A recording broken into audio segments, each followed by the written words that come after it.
Crackdown in Kiev. Police move in to break up protests in the central square.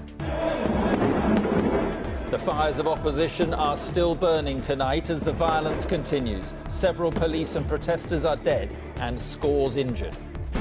Also on the programme, a man believed to be a former policeman arrested in France over the killing of the British family in the Alps. Cameron versus the Cardinal-to-be in the row over welfare cuts. And 70 years after his father's death, a Pink Floyd legend remembers the war hero he never knew.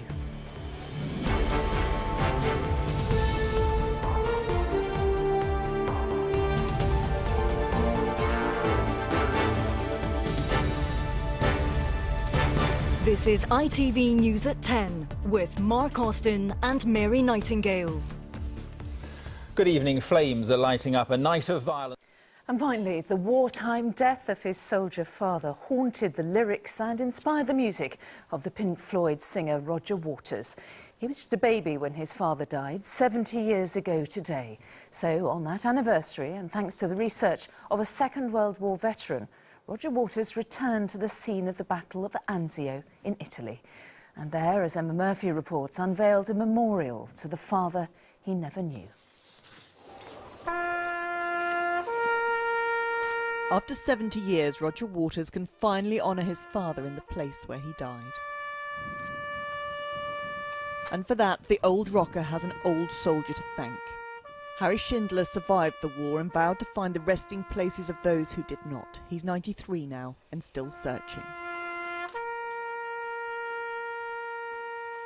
Today in the town of Aprilia, near the beaches of Anzio, Waters, Harry Shindler and a community who understand the dreadfulness of war unveiled a memorial to Lieutenant Eric Waters and the thousands of others who died. Certainly there's some kind of a feeling of closure. Today was extremely moving. You know, it is the 70th anniversary of my father's death. That death left behind a wife and 2 children. Roger was only 5 months old and would go on to be one of the world's most famous musicians. The price of a few hundred ordinary lives. Much of his music with Pink Floyd referred to his father's death in Italy and revealed his sadness at never knowing exactly how and where he perished. He finally has those answers thanks to Harry Shindler, who used military archive to discover the Royal Fusilier died in Aprilia at 11:30 on February the 18th, 1944. He's been a shining light to me all my life, my father, that is. And now Harry Shindler will be one too, for the rest of my life, because he's such a great man. So what does that man make of it himself? Mr. Shindler, what does it mean to you today to have been able to answer all these questions that Roger Waters had? It's very important because it's part of the process of remembering what happened here and never forgetting what happened here and why it happened, you know, for freedom on our island in England. That's why we're here.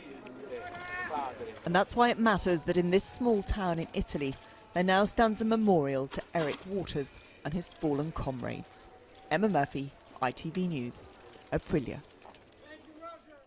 Remembering the Battle of Anzio.